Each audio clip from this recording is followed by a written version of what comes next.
नमस्कार साथियों, स्वागत है आपका हमारे YouTube चैनल पीके स्टडी में।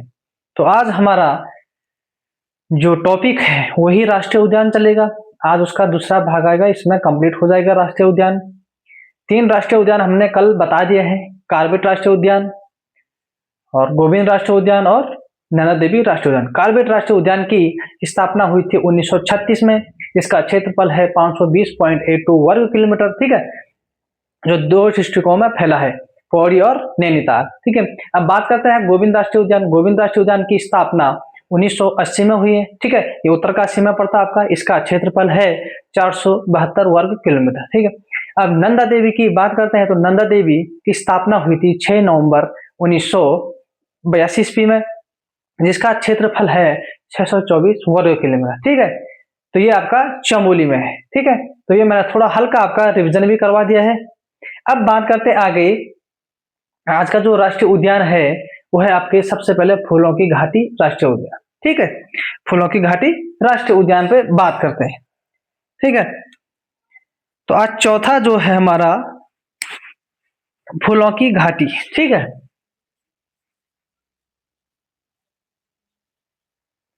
फूलों की घाटी,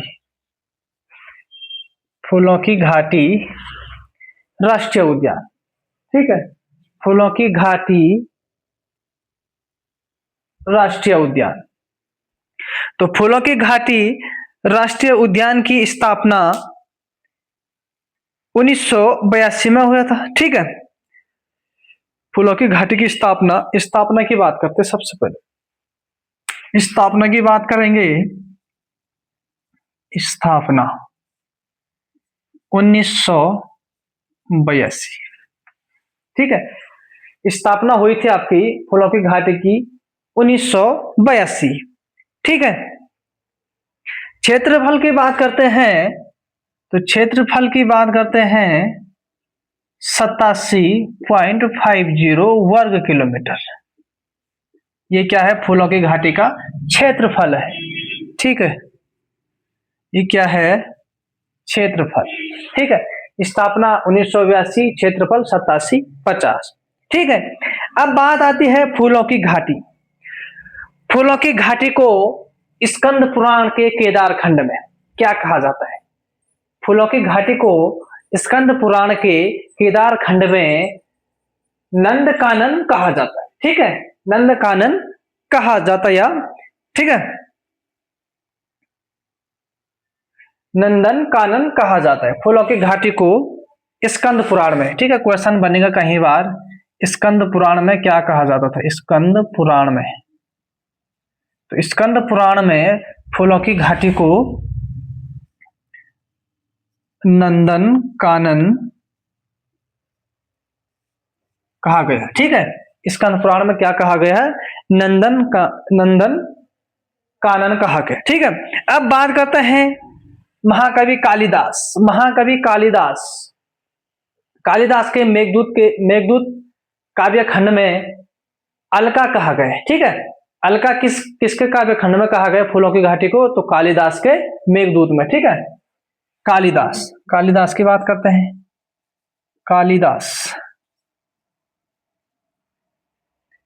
कालिदास ने अपने मेघदूत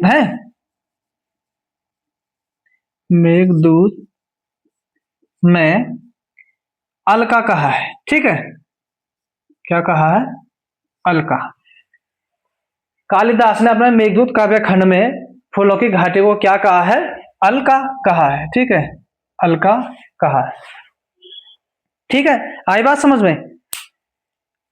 स्कंद पुराण के केदार खंड में नंदन कानन कहा गया है, कालिदास के मेघदूत में अलका कहा गया है, ठीक है। अब बात करते हैं फूलों की घाटी किन पर्वतों पर स्थित है? तो फूलों की घाटी नर एवं गंधमादन पर्वत पर स्थित है। पर्वत की बात करते हैं, ठीक है। पर्वत की बात करते हैं कि कौन से पर्वत पर स्थित है, ठीक है। तो फूलों की घाटी नर एवं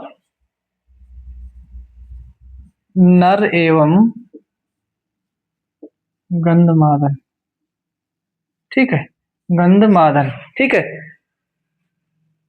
नर एवं गंधमादन पर्वत पर स्थित है, ठीक है, जिसके समुद्र तल से ऊंचाई 3600 मीटर है, 3600 मीटर समुद्र से, ठीक है, 3600 मीटर समुद्र तल से जो ऊंचाई है 3600 मीटर है, ठीक है, आई बात समझ में। अब बात करते हैं फूलों की घाटी।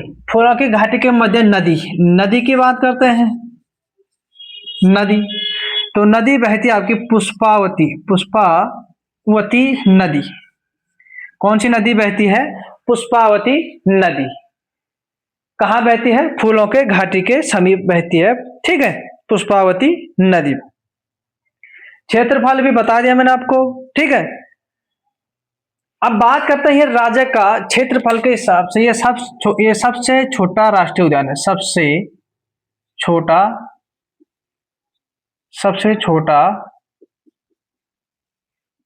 राष्ट्रीय उद्यान। सबसे छोटा राष्ट्रीय उद्यान कौन सा है? तो फूलों की घाटी राष्ट्रीय उद्यान क्या है? सबसे छोटा राष्ट्रीय उद्यान है, ठीक है। सबसे बड़ा राष्ट्रीय उद्यान तो उस पर अभी हम बात करेंगे, गंगोत्री राष्ट्रीय उद्यान है, उस पर हम आगे बात करेंगे, ठीक है। अब इतना नोट हो चुका है, थोड़ा इसको मिटा देते हैं, तब आगे बात करते हैं।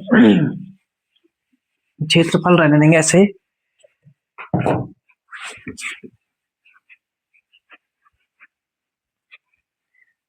तो ये राज्य का क्या है? सबसे छोटा राष्ट्रीय उद्यान, जिसका क्षेत्रफल है 87.50, ठीक है, 87.50 वर्ग किलोमीटर का क्या है? क्षेत्रफल है। अब फूलों की घाटी को 1982 में फूलों की घाटी की स्थापना हो गई है, ठीक है, 1982 में स्थापना हो गई है। तो अब फूलों की घाटी को राष्ट्र यूनेस्को के विश्व धरोहर, ठीक है, यूनेस्को के विश्व धरोहर, यूनेस्को विश्व धरोहर, यूनेस्को के विश्व धरोहर में कब शामिल किया गया है फूलों की घाटी को? तो किया गया है 14 जुलाई 2005, ठीक है, 14 जुलाई 2005, ठीक है, 14 जुलाई 2005 को फूलों की घाटी को यूनेस्को विश्व धरोहर सूची में शामिल किया गया है, ठीक है।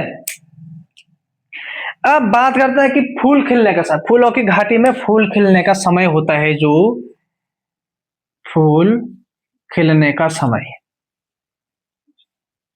किस माह में फूल खिलते हैं यहाँ पे, ठीक है, फूल खिलने का समय है आपका सितंबर, ठीक है, जुलाई से लेकर अक्टूबर, जुलाई से अक्टूबर में के बीच में यहाँ पर फूल खिलते हैं, ठीक है,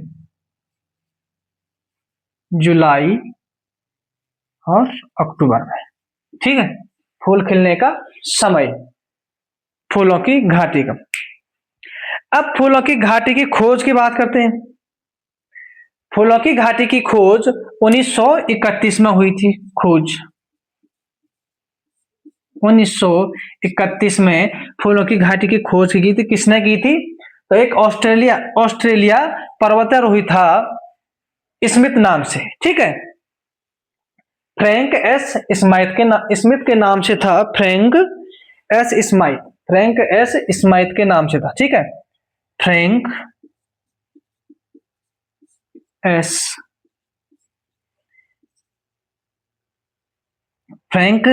स्माइथ, ठीक है, फ्रैंक एस स्माइथ।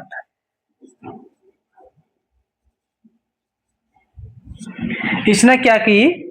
फूलों की घाटी की खोज की, ठीक है, फ्रैंक एस स्माइथ ने कब की फूलों की घाटी की खोज? 1931 में फूलों की घाटी की खोज की थी, ठीक है, जिसके बारे में उन्होंने अपनी पुस्तक में कहा था।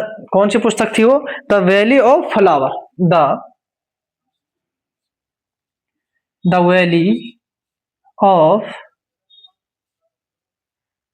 फ्लावर, ठीक है, कौन सी पुस्तक थी? The valley of flower. कौन सी पुस्तक थी? वैली ऑफ फ्लावर,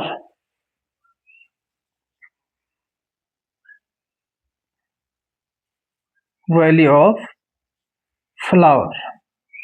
कौन सी पुस्तक थी? Valley of flower. किसकी पुस्तक थी ये? फ्रैंक एस स्माइथ की। ठीक है, अब बात करते हैं, तो फ्रैंक स्माइथ ने फूलों की घाटी की तुलना आयरलैंड से की थी। किससे की थी? आयरलैंड से। फूलों की घाटी की तुलना अपने पुस्तक द वैली ऑफ फ्लावर में आयरलैंड उसमें की थी। ठीक है, अब बात करते हैं फूलों की घाटी। फूलों की घाटी को बैकुंठ, भ्यूंडार, गंधमादन और पुष्पावती, फ्रैंक स्माइथ घाटी के नाम से भी जाना जाता है। ठीक है, तो इंपॉर्टेंट यही चीजें हैं जो एग्जाम में पूछे जाएंगे। स्थापना से लेकर क्षेत्रफल और यूनेस्को विश्व धरोहर और फूल खिलने का समय और खोज की बात करेंगे तो यह है खोज। 1931 में फ्रैंक एस स्माइथ ने द वैली ऑफ फ्लावर में अपनी खोज की थी फूलों की घाटी की। ठीक है, तो फूलों की घाटी में इतना ही रहने देते हैं। ठीक है, अब बात करते हैं आगे। फूलों की घाटी यहीं पे समाप्त करते हैं।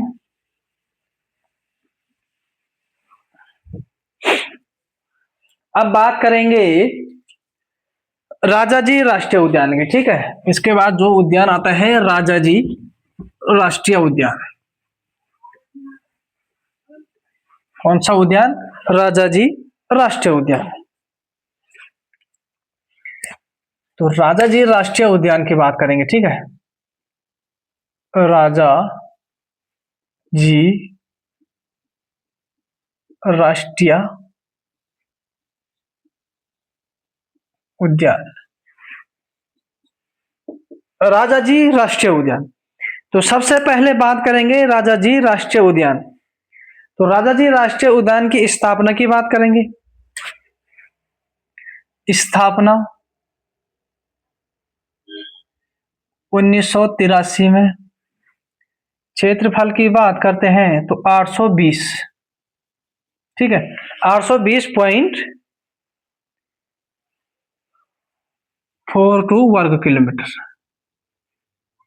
वर्ग किलोमीटर। ये क्या है? राजाजी राष्ट्रीय उद्यान की स्थापना। तो अब बात करते हैं कि राजाजी राष्ट्रीय उद्यान की स्थापना कैसे हुई। तो राज्य का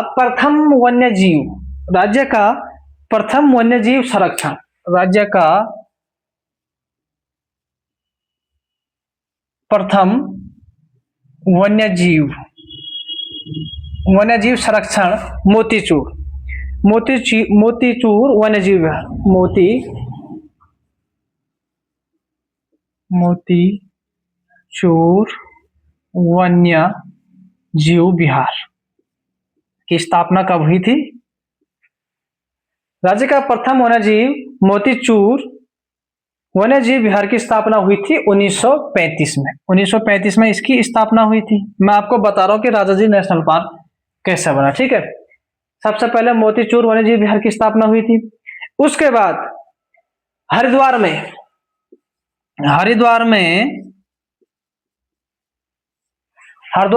राजाजी विहार की स्थापना, राजाजी विहार की स्थापना कब हुई थी?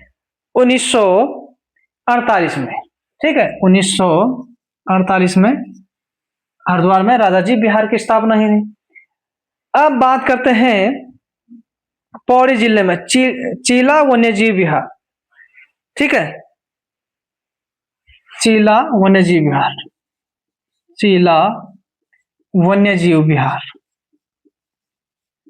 तो चीला वन्यजीव विहार पौड़ी में है। इसकी स्थापना 1977 में हुई थी पौड़ी में। ठीक है, चीला वन्यजीव विहार 1977 में पौड़ी में इसकी स्थापना हुई थी। ठीक है, अब बात करते हैं 1983। तो 1983 में राजाजी राष्ट्रीय उद्यान की स्थापना हुई। तो कैसे हुई? मोतीचूर वन्यजीव विहार और हरिद्वार राजाजी विहार वन्यजीव विहार, चीला वन्यजीव विहार 1977, इन तीनों को मिला के इन तीनों को मिला के एक राष्ट्रीय उद्यान की स्थापना की गई है 1983 में। ठीक है, जिसका नाम है राजाजी राष्ट्रीय उद्यान। इन तीनों को मिला के इसकी स्थापना की गई है। ठीक है, 1983 में। जिसमें मोतीचूर वन्यजीव विहार 1935। ठीक है, हरिद्वार में आपका राजाजी वन्यजीव विहार 1948। अब चीला वन्यजीव विहार 1977 पौड़ी। इन तीनों को मिला के राजाजी राष्ट्रीय उद्यान की स्थापना की गई 1983 में। ठीक है, इसका कुल क्षेत्रफल है 820.42 वर्ग किलोमीटर। ठीक है, यह है राजाजी। अब बात करते हैं कि राजाजी 3 डिस्ट्रिक्टों में फैला हुआ है। ठीक है, पहला आता है आपका देहरादून, पौड़ी और हरिद्वार। ये 3 डिस्ट्रिक्टों में फैला है राजाजी राष्ट्रीय उद्यान। ठीक है, 3 डिस्ट्रिक्टों में फैला हुआ है। अब बात करते हैं, थोड़ा इसको मिटा देता है, यहाँ पर कुछ लिखना भी है। और अब रह गई एक बात और,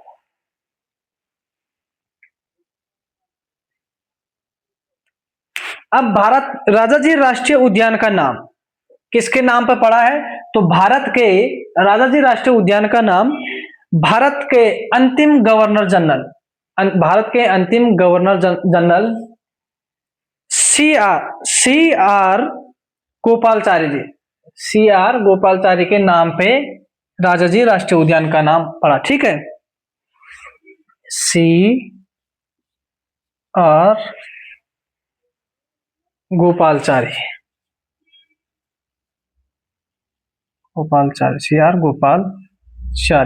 के नाम पर,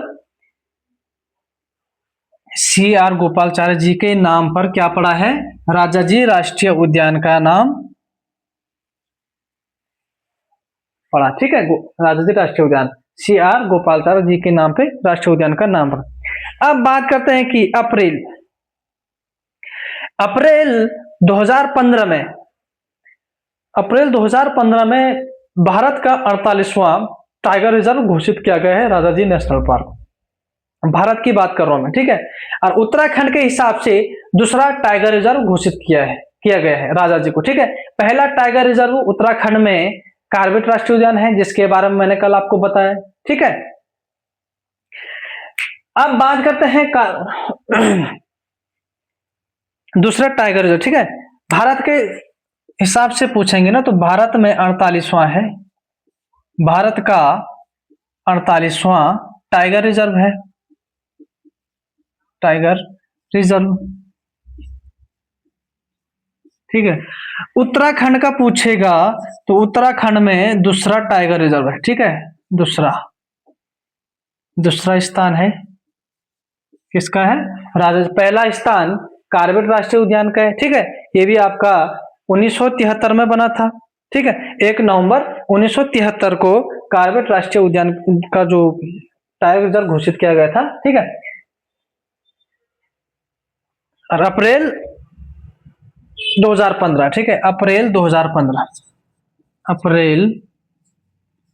2015 में इसको टाइगर रिजर्व घोषित किया गया था। ठीक है, भारत का 48वां और उत्तराखंड का दूसरा टाइगर रिजर्व। ठीक है, तो ये रहा आपका राजाजी राष्ट्रीय उद्यान। ठीक है, अब बात करते हैं गंगोत्री राष्ट्रीय उद्यान। गंगोत्री राष्ट्रीय उद्यान की बात करेंगे अब। हाँ, तो गंगोत्री राष्ट्रीय उद्यान उत्तराखंड राज्य का सबसे बड़ा राष्ट्रीय उद्यान है। ठीक है, जिसका क्षेत्रफल है 2390 वर्ग किलोमीटर। कितना है? 2390 वर्ग किलोमीटर। ये उत्तरकाशी जिले में स्थित है। कहाँ स्थित है? उत्तरकाशी जिले में। ये क्षेत्रफल के हिसाब से सबसे बड़ा राष्ट्रीय उद्यान है। बात करेंगे गंगोत्री राष्ट्रीय उद्यान की।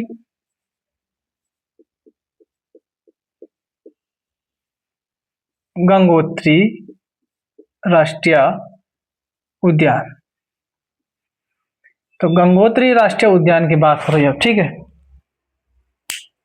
तो गंगोत्री राष्ट्रीय उद्यान की स्थापना कब हुई थी? स्थापना हुई थी आपकी, स्थापना 1989। स्थापना हुई थी 1989 में।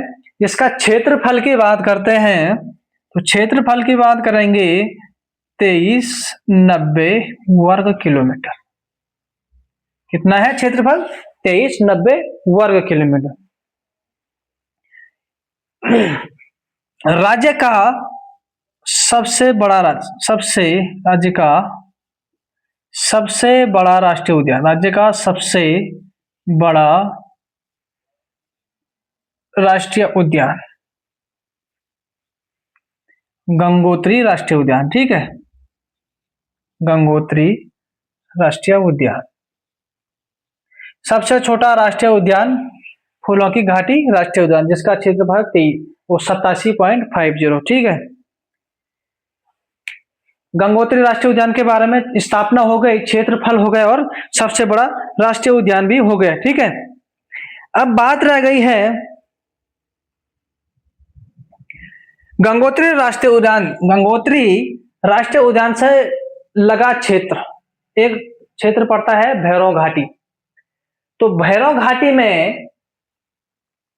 घाटी में देश का पहला हिम तेंदुआ संरक्षण केंद्र खोला गया है। देश का पहला हिम तेंदुआ संरक्षण केंद्र कहां पे खोला गया है? भैरव घाटी। गंगोत्री के जो गंगोत्री राष्ट्रीय उद्यान के क्षेत्र में आता है, वहां पर पहला हिम तेंदुआ संरक्षण केंद्र खोला गया है, ठीक है। लिख देता हूं मैं देश का, ठीक है। देश की बात हो रही है यहां पे। देश का पहला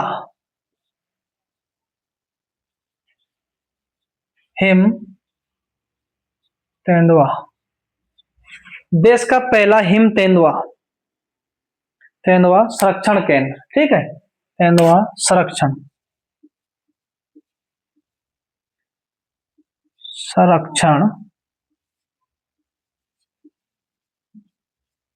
केंद्र। देश का पहला हिम तेंदुआ संरक्षण केंद्र कहां पे खोला गया है? तो भैरव घाटी में। भैरव घाटी कहां पे पड़ता है? गंगोत्री राष्ट्रीय उद्यान के पास, ठीक है। तो आज का जो गंगोत्री राष्ट्रीय उद्यान है ये भी कंप्लीट हो चुका है। तो हमने आपके लिए जो राष्ट्रीय उद्यान वाला टॉपिक लाए थे वो कंप्लीट हो चुका है। अब कल बात करेंगे हम अभयारण्यों की बात, ठीक है।